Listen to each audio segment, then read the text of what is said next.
there's probably not enough limiting being done right now across the board as it relates to problem and responsible gambling. But I'd also like to offer a caution that it can be just as detrimental to the wider public to use that as a reasoning if it is not truly an issue with problematic play. Pace, do you think a sportsbook would do something like that? Oh, geez. Yeah, of course. Yeah.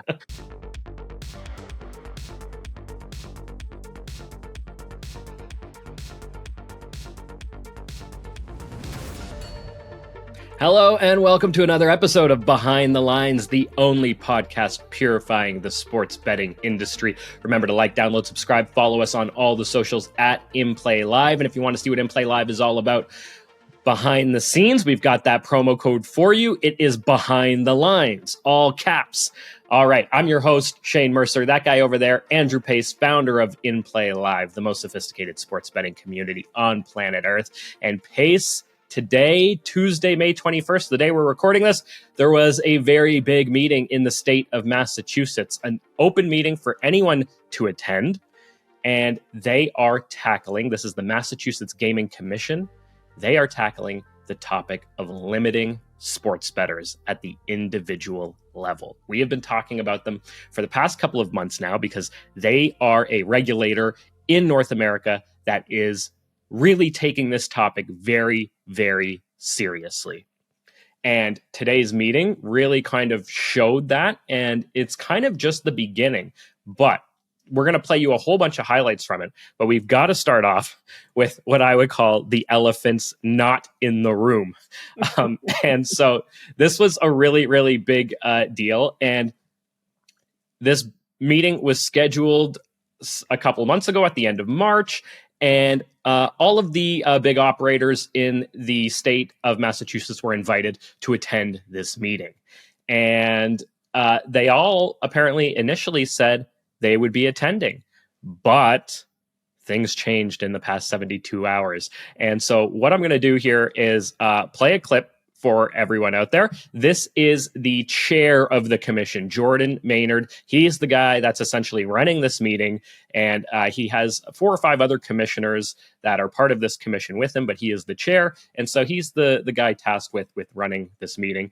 And so why don't we play the clip for you? This is kind of how the meeting began. I've been made aware that 10 active operators in the Commonwealth, after initially signaling that they would attend and actively participate in this public roundtable, decided not to. It is my understanding that they were requesting an executive session to discuss these matters, as they felt that some information would be too sensitive to reveal in public. I will turn to Councilor Grossman and the legal team to address this issue later, but I want to clear the air here. We are required by law to do our job in an open forum in Massachusetts. At times, it can be uncomfortable to have these conversations in public, and we understand it. My fellow commissioners and I are faced with this situation at almost every meeting. Without the benefit of being able to collaborate before we join a meeting, it's tough. But that said, transparency is key to integrity of the industry in Massachusetts. This commission will never compromise transparency or integrity. The sportsbook operators wanted a closed-door meeting, essentially, an executive session that wasn't open to the public. And as you heard there from Jordan Maynard, he wasn't going to allow it. And as part of this meeting, too, they actually heard from what sounded like their legal counsel, who came on to explain why. And essentially the reason is that this meeting doesn't meet the threshold required to limit that transparency.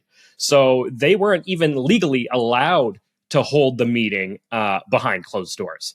And so Sportsbooks didn't attend. Pace, just very quick reaction from you before we get to some of the reaction from the commissioners who are hoping to hear from those sportsbooks. I find the most interesting piece of this that the 9 operators that didn't attend did so in tandem. It makes me think about the whole Roga thing and all the collaboration that is attempting to be existed. It isn't like one dropped out; they all dropped out, and they all dropped out together. Yep. So that's the most alarming thing from my side of things here. Just looking at it and going, this was executed with collaboration, and deliberately, obviously, for a specific reason. Yeah, exactly. Right. It's not like, oh, one decided and, the others followed suit. It seems like they all collectively decided, no, this isn't in our best interest. Let's not attend. And, the commissioners who are on this part of the gaming commission there, they were really hoping to hear, from the operators to get a sense of how do you limit players? What data do you use? Who are you targeting exactly? Is this about responsible gambling, and are you doing it for players' benefits, or are you strictly just targeting winning players? And Pace, I think you and I kind of know the answer to that. But these commissioners, they don't, and they're wholeheartedly, approaching this in a way that they want to learn about what's taking place. And a couple of them were, I guess, disappointed. I think we could just say, to say the least. But you know what? Why don't we hear it in their words? And I'll just play you some of their comments here for a moment. A little bit of a discussion, and I appreciate your contribution, but I have to admit the discussion was not as meaningful as I had hoped it would be, and there's something quite not right about asking you to speak on behalf of our sportsbooks here in Massachusetts. And so I hope that we can continue this discussion in whatever form or fashion the operators are comfortable with, and that meet our obligations under the open meeting law. Because I do think we have not scratched the surface. In order for us to even have future conversations among this body at a public meeting, there's a lot of information that we just don't have. And so I on the one hand, I feel like this was not a good use of our time today, given that we didn't have our primary stakeholders part of the discussion. But I hope we can work to change that going forward, because we do need to move this needle in whichever way is appropriate according to this body. I think what someone mentioned, a couple of folks mentioned that the data is going to be important, and that's a good starting point, it seems, for me. Thank you, Commissioner Skinner. Commissioner Hill, anything to add? I would just add that first of all, thank you for everybody who participated today, and thank you for the information. But I share in Commissioner Skinner's, I think, frustration, and I'll go so far as to say anger that I have today for not being able to get a lot of more information that I thought we would be able to get today to start this conversation. And although it was started today, it really didn't give us the starting point that I had hoped that we would get today. The information we did get, it was invaluable, and we will take it forward as we start this discussion in public meetings for sure. But I feel like Commissioner Skinner that there was a lot more information we should have and could have gotten today that we didn't get. And it was very disappointing to me. All right. So that was Commissioner Nikisha Skinner and Commissioner Brad Hale. And Pace, I think Brad Hale really sort of puts it in perspective on how they felt. And just to point out, those comments were made at the end of the meeting. So there's a whole bunch of people that they did hear from, and we'll get to some of those people, but that's how those commissioners left the meeting. Yeah, I think, when you really think about the operators not coming, and then obviously the disappointment from the commissioners' side of things in not accomplishing nearly what they had hoped to with this meeting, it just reminds me of being an actual player, to be honest with you. They didn't give them the information that they were required to make a decision, and they're left with a delay, and you can sense the frustration, almost like a player being put on tilt by the sports books with how their practices and how they operate. So it's almost like I felt, some commonality with them there. But yeah, I mean, from a legal standpoint, what did the sports books accomplish here? Well, they kicked the can down the road. So even if they get a desirable result at the end of this, which I think a lot of the practices being exposed will not be desirable for them, which is why they didn't attend. If they could have said like, hey, this is why we do it, and it was an answer that they believe would have been satisfactory to the commission to allow the practice to continue, they would have shown up today. But because they didn't show up, they kicked the can down the road, they are able to extend their current practices longer, at least for the time being. And should they get a desirable result at the end, they gave themselves more time. If they don't get the result that they wanted at the end, again, they bought themselves a little bit of extra leeway to make more legal decisions, and also gather the information that was presented today to have their legal teams look at that.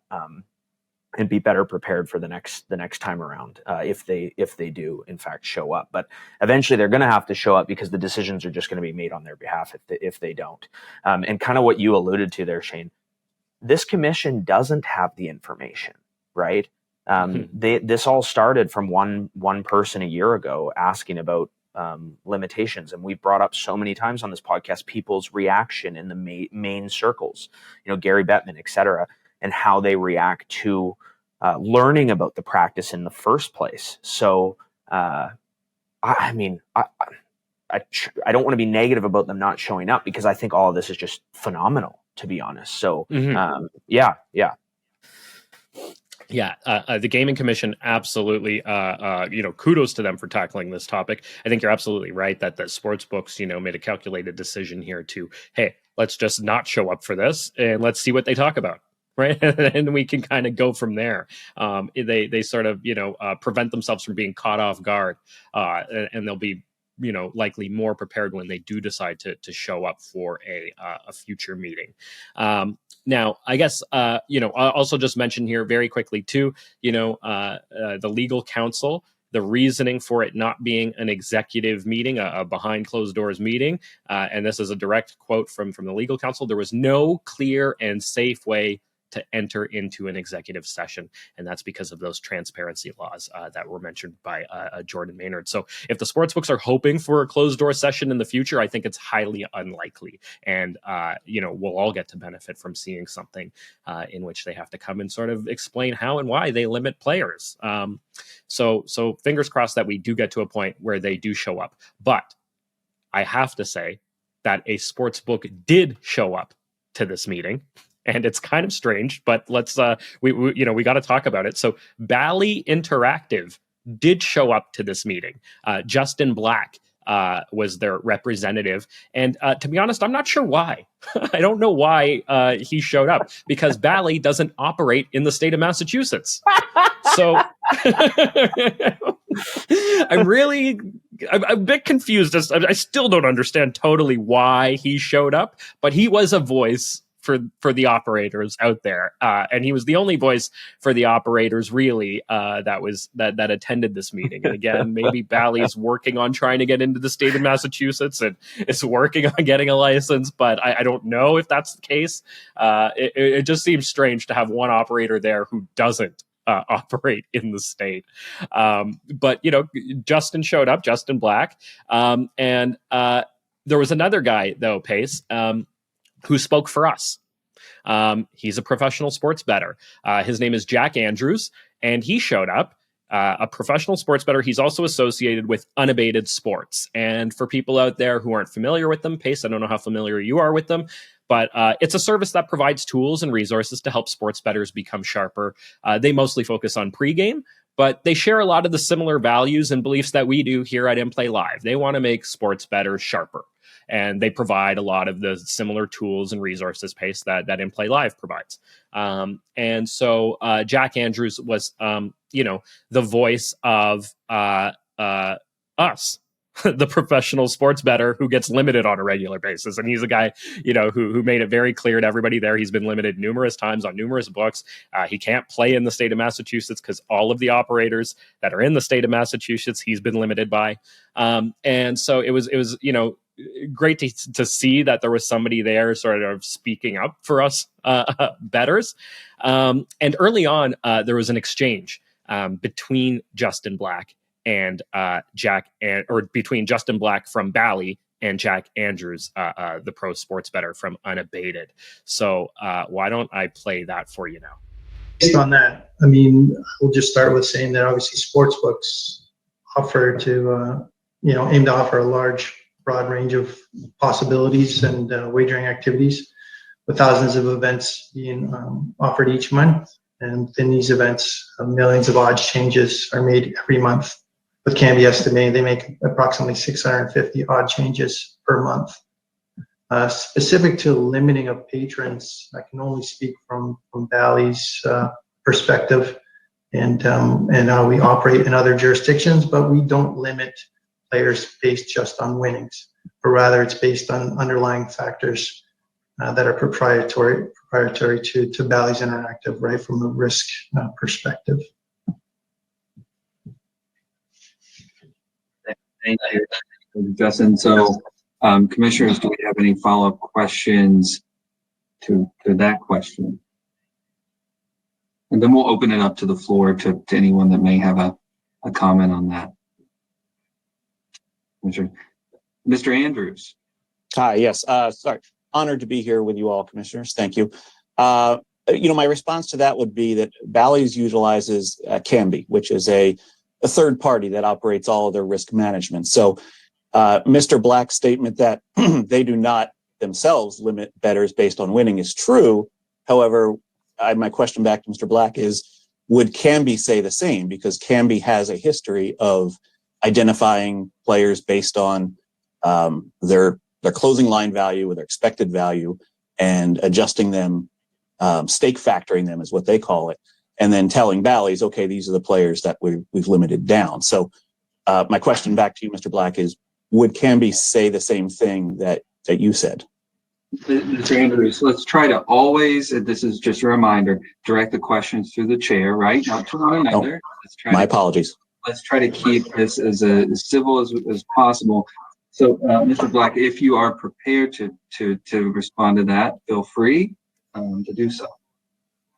Obviously, I can't speak on behalf of Canby and what they would say. I mean, all I can say is, unlike other gaming verticals, sports wagering odds are subject to a huge number of variables, roster changes, tactics, momentum, weather, and so odds aren't always perfect, right? And so sportsbooks have to operate under that assumption, and some patrons actively look to make an edge, right, out of those imperfections. I can't speak directly for what Canby would advise us, but I mean, that just hopefully adds a little context to, some of the variables and some of the challenges with sports wagering, right? And how, those odds are set.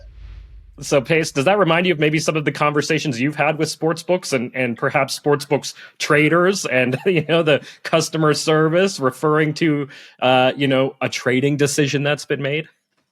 Yeah, I mean, you said, why did they show up? Because they're not operating in Massachusetts? Why did they show up, that's period? right. Like, you showed up to say nothing, like, it's just, you're not operating in Massachusetts. You show up out of good faith to hope to operate there one day, and then you show up to tell people nothing. Elizabeth Holmes, super famous for creating a completely fabricated business on false claims about your health in the medical sector. And when her company was starting to get exposed, great TV show, I think it's called The Dropout. There was all these different departments at her company, and you weren't allowed to share information from one department to the next. And the reason for that is because they didn't want employees to know that nothing that was going on inside of their organization was working. A lot of this shit reminds me of what Elizabeth Holmes was doing, which she's, now sentenced and, going to be behind bars for a significant amount of years. The whole thing is it's a total freaking joke. It's laughable. And I actually was thinking about the whole concept of the other 9 providers, or the 10 providers not showing up. And there's an argument for them never to show up. And the reason for that would be Massachusetts is small in the grand scheme of some of the other states that they're operating in: Ontario, New York, right? Pennsylvania, so Arizona. Not to say it isn't significant to them, but it's nowhere near significant as some of these other states. And this public forum, this transparency law in Boston, is significant. If you were to say hold this in Maryland or Virginia or another state like that, where yes, they're looking into things, yes, the providers show up, yes, they provide the details, and potentially players don't get limited in that jurisdiction. It's behind closed doors. Whereas whatever gets said here, every single other jurisdiction is going to get to see the practices and be able to see what it is that they're doing. And this could have a real snowball effect. Or if they do show up and things don't go in their favor, it would just be completely insane not for it to snowball and roll into the other states. So the calculated move of kicking the can down the road in Massachusetts may actually continue, just from that standpoint alone, where the open forum becomes too big of a problem for the sports books to even consider ever engaging in, knowing that could also affect their businesses beyond the United States. It could affect their businesses in Canada and potentially different jurisdictions that they are operating in through odds providers, like SB Tech being like a really good example that is owned by DraftKings, where they are operating in the UK, where potentially these conversations then filter over there and really can hurt some of their businesses abroad as well.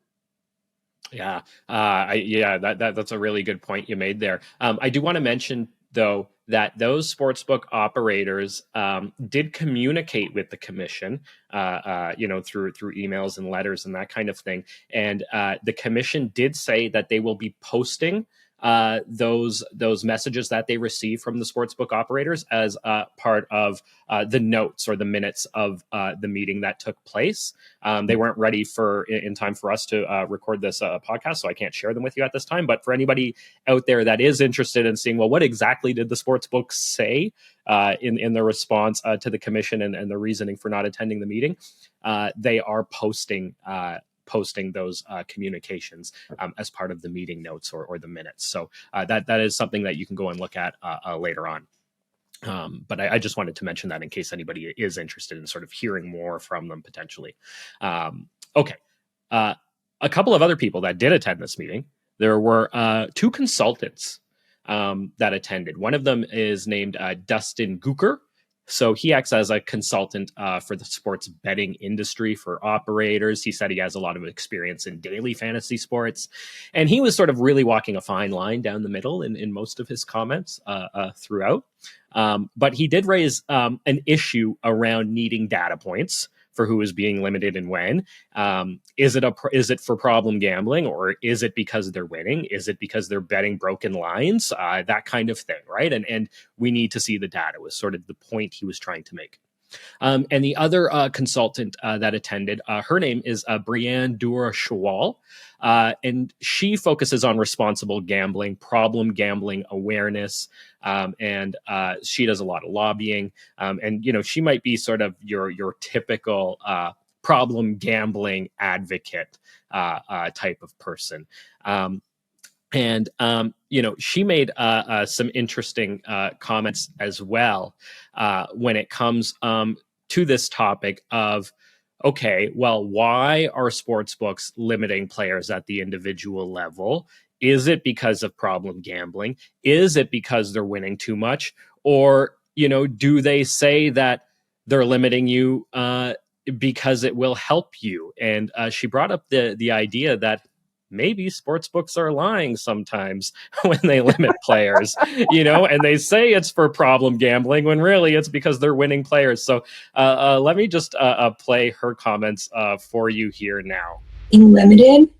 I did want to point out, though, for the group, though there is a very interesting test case that was rather high profile in Washington, D.C., where a player was limited, though reasoning was given a problem or responsible gambling concern, but in fact, it actually had to do with his winning. So I would like to just offer up a word of caution that we have seen instances in other jurisdictions where responsible problem gambling is the rationale for why someone's being limited. And having that very clear distinction about a case being a true problem or responsible gambling issue versus a justification that actually may not be authentic or truthful for that rationale, I believe is very important here.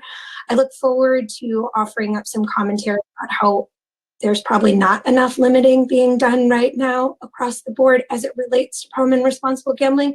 But I'd also like to offer a caution that it can be just as detrimental to the wider public to use that as a reasoning if it is not truly an issue with problematic play. Pace, do you think a sportsbook would do something like that? Oh, geez. Yeah, of course. Yeah. It's just, this stuff's just music to my ears, right? Because it's like, okay, she said exactly what needed to be said there and needed to be heard. And it's like, don't let them get away. Like, if we're looking into this, let's not just let them get away with saying whatever it is that they want to and allowing that to be, you know, the dictator of how these books are going to be operating in the future. So yeah, it's really awesome that she brought that to light and keep it going, right? Yeah, you know, one of those commissioners sort of jumped into the conversation at that point. Nikisha Skinner, back to her, one of the ones that we heard from at the top of the show, who was really upset that the operators didn't show up. So she jumps into the conversation and asks the question about, you know, well, do all the sports books do this? You know, are there any that don't limit players?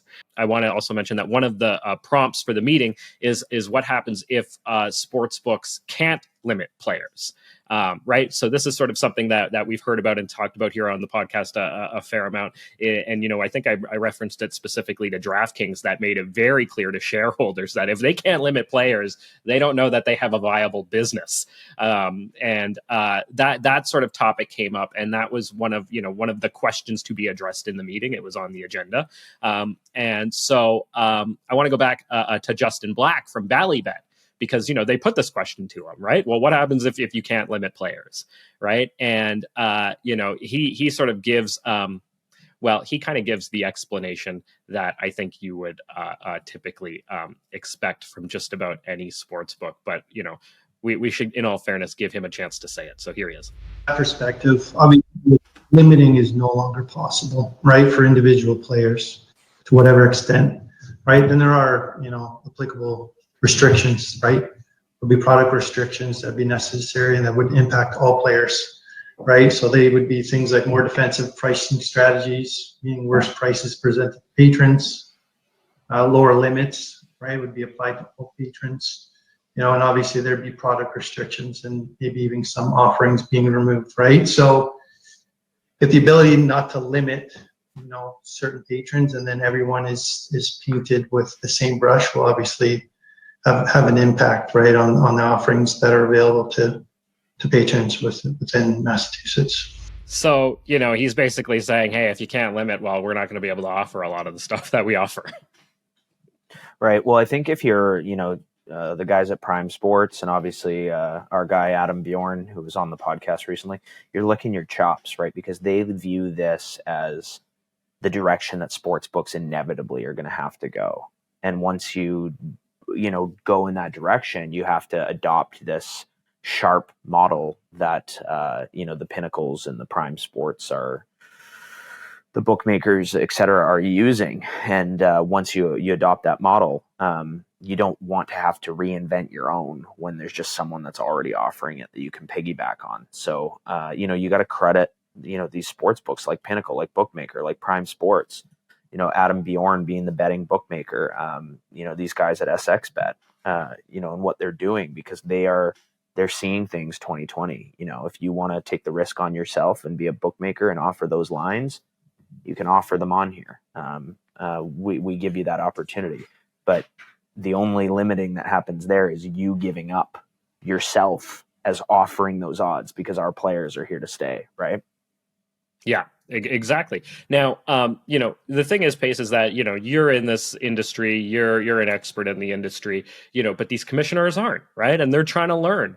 And so they don't know about the Pinnacles of the world. They don't know about the Prime Sportses of the world or the SX bets, right? They don't, they're still at this space where they're trying to kind of do this sort of fact finding and figuring it all out. And that's one of the commissioners, Nikisha Skinner, sort of brings up this topic. Well, are there any operators out there that don't do this? And it sort of felt like, as she was asking the question, she was sort of saying, I know there's operators out there that don't do this. It sort of felt like that in a lot of ways, but she's sort of posing the question and kind of giving an opportunity for someone to kind of jump in and explain it. And thankfully, that guy, Jack Andrews, the professional sports bettor, attended this meeting, and he was able to jump in with sort of a bit of a take and sort of a bit of an education. So here's him.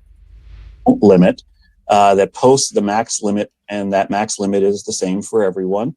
There were also exchanges that allow, basically an exchange couldn't limit if they tried, because they're just the middleman in a transaction between a market maker and a consumer. And that's actually one of the solutions to propose to Massachusetts is, if I were to come to your state, I can't bet at any of your sports books. They've already all limited me. I would be forced to play elsewhere. But there are plenty of other operators out there that take a low margin approach to the industry. They're willing to learn from sharp bets. They're willing to take all comers and basically offer a level playing field for everyone. Now, they don't offer as many bets as a Bally's would offer, or DraftKings or FanDuel, but they do offer a fundamentally fair playing field for all bettors. The reason they're not in your state, and this is not a criticism to anyone on this call, is your barriers to entry are very high, and your tax rate is very high, and your licensing fees are very high. And these are low margin providers. So I know there's, this isn't an impetus to change, but there is a solution for answering the problem for a lot of consumers. And that is bring on the operators that are willing to take all comers. So there you go, right? Kind of the answer, that you want to hear. But then he does point out this very real hurdle for the Pinnacles, for the Primes, for anyone trying to enter Massachusetts, is this high barrier to enter, and those high fees and high taxes. And you can't. And somebody else, Dustin Gauker, the consultant, he brought up the fact that but you're already legalized now, and all of those soft books have already met that high barrier. So can you go and change the game in the middle? What in the middle of the game kind of thing, right? Or can you change the rules in the middle of the game? But anyway, it's interesting in the sense that this regulator came along and created these high barriers, right? But now have they perhaps excluded those sharp operators? Right. Well, the other thing you always have to keep in mind, and I think that a little bit closer to home for us, Shane, is the Ontario landscape. And when Canada switched their laws that were ancient, they were written before the internet existed, to allow for online single game to allow for online single game sports betting. I think across Canada, I was quite excited being in Vancouver, and then of course you being in Ontario, you're like, oh, this is great. We're going to get all these new sports books, and that was a part of the whole gold rush of the whole sports betting industry as a whole. But then there was these little things that came along with the regulation in Ontario, where as a bettor in Vancouver, I was like, maybe I don't need these sports books. Like, what is it with this notion or mindset that, I have to have access to these in order to succeed? I've succeeded here for years. And there's a lot of sports books that I go to dive on right now, SX obviously being a notable one. Not to say that you wouldn't be able to access them using different methods that they wouldn't advise or recommend. Not available in Ontario, right? So there is something to be considered here, and that is, do you want to pluck away at soft sports books that kick you off, or do you want soft sports books to become sharp ones? So you always have to factor in what comes with that next decision. Do you want legalized betting in your state, where now some of these offshore sports books and bookmakers that maybe you've become comfortable with wagering on that have really nice leashes or potentially infinite leashes are now technically or no longer able to be used in your state or jurisdiction. So those are things for sports bettors to consider. It's like, oh, I want sports books to never limit me ever again, and you know, just keep making money from doing this. There is another side to that, right? And we have to always think about that in our long-term decisions. I'm a huge advocate for obviously the player, and I think that not limiting players is a huge part of that. But when you talk about, say, a Canby, saying, oh, you know, we're going to have to lower our limits across the board, it's like, you guys have already done that, right? You open a brand new Canby up, and in Vancouver at least, and any of the providers, oftentimes it's hard to spin even a $500 wager on a main market line. So they've definitely already taken a bit of that approach. But if you were to say to me, you know, you had a DraftKings, a FanDuel, a Bet365, a BetMGM, and the maximum minimums across the board are, say, $500 a profit, which is very small. Like, a lot of people would turn their nose up to that number. And I go, hey, you know, I've got all these books, and 500 is my maximum wager or maximum profit per market on each one. Bring it on, right? Like, I'd be thrilled with that. And I think that for the majority of players, like, obviously there are players that play into the five figures, myself included. I like to think of it from a broader perspective and not just about me, the individual, like, oh, boo-hoo, you can't get a $5,000 or $10,000 bet in one click anymore. Like, life's so hard, right? Whereas, you know, the sports bettor who comes in and, you know, makes a little bit of money, you know, wagering $100 bets that no longer is allowed to play on your site. Like, it's just ridiculous, right? So that's obviously who we have to consider when you're looking at things from this broad perspective. Yeah, an interesting point there. You know, this sort of, you know, balance. I think on first blush, it's, you know, especially after you've been limited maybe a few times, or you're sort of in this process, and, you know, you got limited on your first 365, and you're sitting there going, oh, screw those bastards. You know, they limited me, right? And maybe you get limited on a few more books, and then you start thinking, this is totally unfair. You know, how can they do this to me? Right. But then maybe you hear the other side, or you even look at the other side, and you look at a book like Pinnacle, and Pinnacle doesn't offer maybe some of the markets that you've been betting on Bet365 to get limited, right? Or betting on a points bet, for example, right? Where you've been getting maybe some ridiculous odds on the same, you know, type of wager, you know, that on another book might, you know, pay, you know, even money, and you're getting it on points bet at 3.5 to 1 or something like that, right? If you sort of got rid of a lot of those soft books, you might also get rid of a lot of those soft lines that you may have been taking advantage of. Totally. And I think that's part of what makes you a true pro, is being able to win over the long term, dealing with those kind of gut punches. Like, I haven't been doing this for decades, but I've been doing it for long enough that I can remember betting some things on Pinnacle that did used to be there. And one of the fundamental differences, and this is without betting as a group, this is me as an individual, and this isn't specific to Pinnacle, but I'm just using them as an example. Having a great line or a exploitable, beatable market that wasn't a main market that you made money on, and maybe you did it for a week, maybe you did it for a month, and in some of these cases, maybe you only were able to do it for a day, a night, or a game.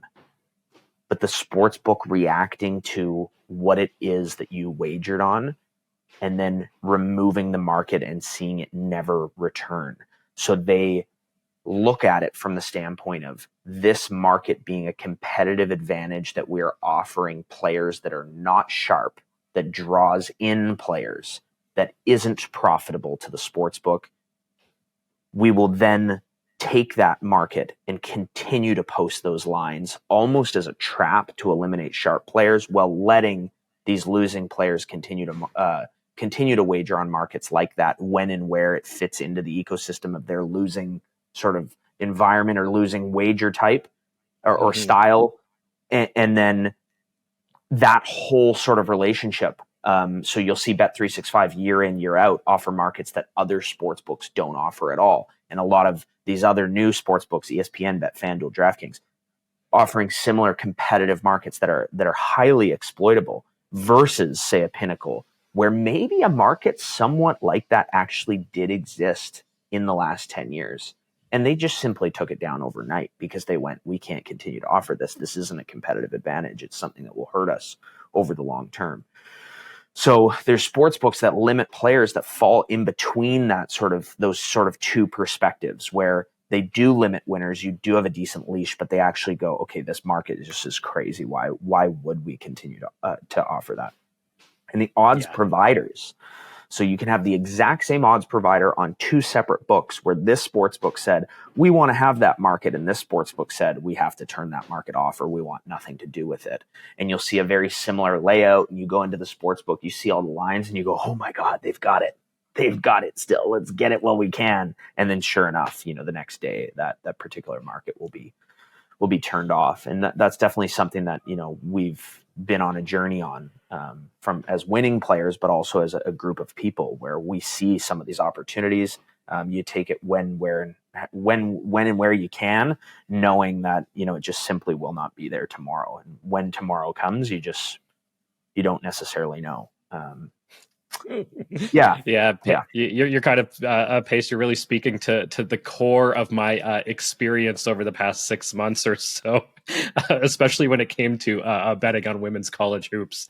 There was a lot of that that you just described there, and on a small market like that, it's expected, right? And that's something that I learned from, and will know to expect in the future, and take advantage of it where and when I can, and just appreciate that I had the chance.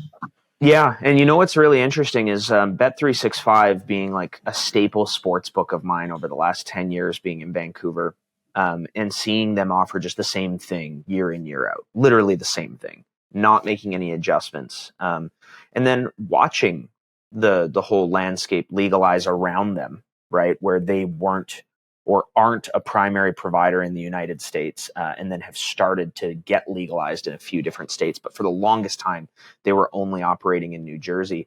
And then as they roll out across the states, them being that sports book that had those competitive advantages, and being someone that if you're talking to another sports bettor in Vancouver that is not a sharp player, they really just have one sports book, and it's always the same answer. They play on Bet365. That's where they play.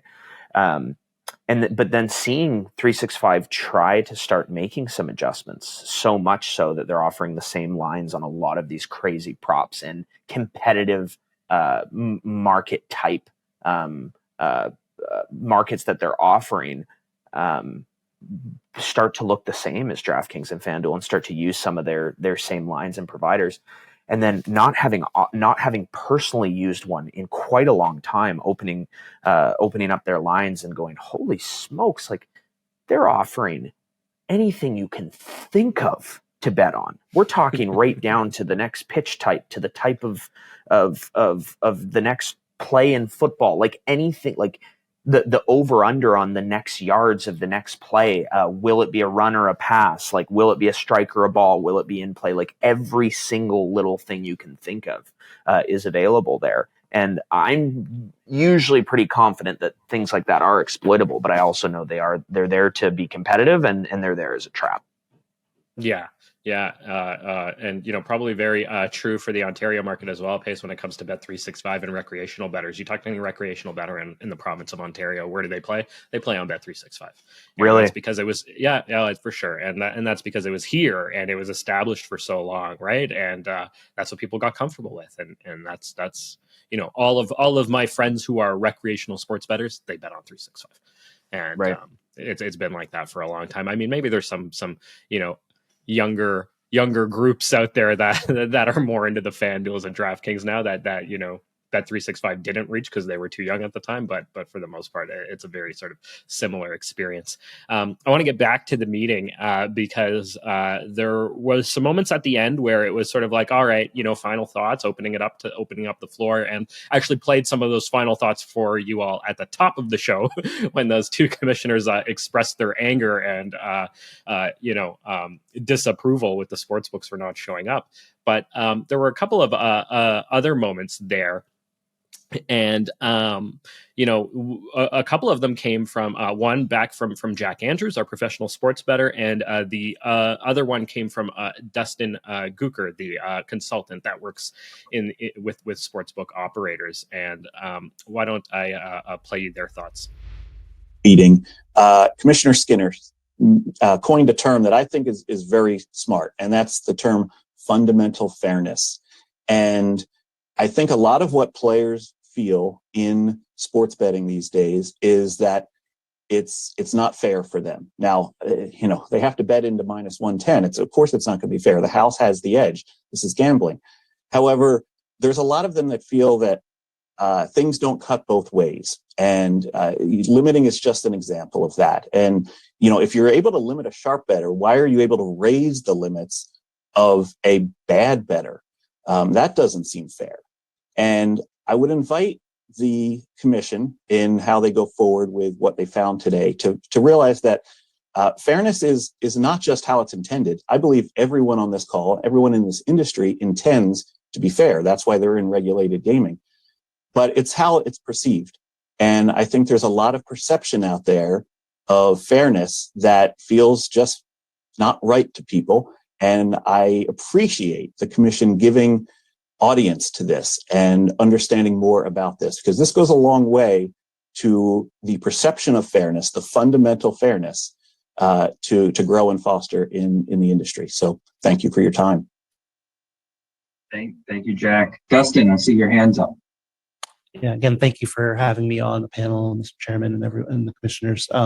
Two odd thoughts that I had before we wrapped up was, I don't know if this needs a regulatory fix necessarily, but I think it's worth talking about in this discussion, is that the sportsbooks also do a lot of marketing of very large bets, which is very discordant, I think, with player limiting and things like that, because they're marketing the idea you can bet whatever you want. And I don't think that's necessarily right or fair. You'll see even Mr. Portnoy, for you're familiar with, from both ESPN, Barstool Sportsbook, or not ESPN Bet, but Barstool Sportsbook, and now represents DraftKings, can get down whatever amount of money he would like. He bets, I think he's posted $1 million bet slips in the past several months. Like that, again, I'm not saying they shouldn't be able to do that. I'm just saying there's it seems discordant to me, and I don't know what the fix is for it, but it's discordant to say, look, this guy over here can bet hundreds of thousands, millions of dollars if he wants, and they can market that as a selling point. And then over here, you have people who can bet $1. That just, again, goes to what Jack said, fundamental fairness. I understand Mr. Portnoy and others are not fair, are not good bettors. They're betting because he has the means certainly to lose that much money, but it gives this idea that you can, if you can bet what you want, and that's not really a fair. I don't think that really fairly assesses what's going on in the marketplace right now. Right. So, question of fairness, and then getting into those marketing tactics space that we've talked about a fair amount here on the show too. Where it's this sort of perception and idea that you can win millions of dollars playing on my sportsbook, and we all know they're never going to let you do it. Yeah, I mean, there's almost nothing to even add to that. We've covered so much of that on the show. It's just so great to see it coming into the spotlight. That's exactly it, right? And, kudos again to the Massachusetts Gaming Commission for taking this issue so seriously. I don't think we've seen a regulator even care if sportsbook operators are limiting players. They just sort of say, hey, you're going to pay our fees, you're going to pay our taxes, you're in. And that's it. They don't care about how they're treating people and treating players. And it's just really, really refreshing to see the commission take it this seriously and be this persistent with it, because they're not going to let this go, and they're going to continue to look into this, and they may change their regulations when it comes to this practice. So just super refreshing to see. Yeah, absolutely. Absolutely. All right. Well, if anyone's interested, the full recording is out there on YouTube. You can go watch the whole thing if you'd like. And there'll very likely be future meetings. I'm not sure if one is in the books yet, but we will definitely keep you posted here on this show. And I hope that regulators around North America are looking at what is taking place there around this conversation. I'm sure they are. And that's part of the reason we're covering it here on the podcast too, is that all of you out there, to bring it to you. Maybe you missed it. Maybe you didn't get a chance to watch it. So there's some of the highlights for you. And you can even take some of that information and maybe share it with your local regulators, and just maybe even send them the YouTube video or something like that. Pace, any final thoughts before we say goodbye? Yeah, I think what you mentioned there is big time, Shane. If you guys have any malpractice or, mistreatment from the sports books, from limiting all the way up, you might think the regulators don't care, but now is the time to tell your story. If it's to the media, if it's to us, if it's to the regulator directly, I think all are great. Just get that message out there. This is, I alluded to it already, this is the start of a snowball really rolling down the hill. So let's hope that other jurisdictions get word of this and take similar steps to obviously level the playing field a little bit in the way of the player. So yeah, really exciting stuff, guys. The conference tournaments are now on here for both hockey and NBA. We've been doing really well with those, so it's a great time at In Play Live.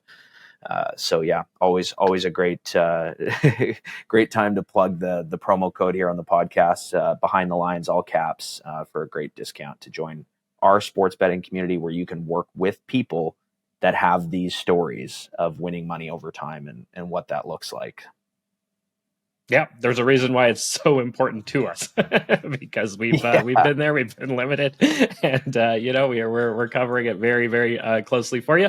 So that's Behind the Lines, all caps, and we mentioned SXBet here on the program. That is an exchange where you'll never get limited, and Pace, we've got a promo code that is In Play, all lowercase, for anybody in Play Live that wants to join SXBet. Right, and they're actually hosting a tournament that starts tomorrow for In Play Live members. So if you use the code In Play, there's a tournament starting that'll be based on the profit of your account and how well you do with them over the next month of the playoffs. Any sports can be wagered on, but they'll be looking at profit, and you can get a nice little bonus in your account should you find yourself atop the leaderboard. One of many very cool things that we're going to be doing with them. Wow, that sounds awesome. All right, looking forward to that. Geez, I wish I knew about that ahead of time, Pace. I would have been more prepared for tomorrow's tournament. But anyway, that'll be awesome. Really looking forward to that. Again, folks out there, you can find the commission's full meeting on YouTube. And again, feel free to send it to anyone that you think would be interested in it. And of course, share our show on socials and all of that as well. All right, Pace, till next week, buddy. Keep beating those Bucks.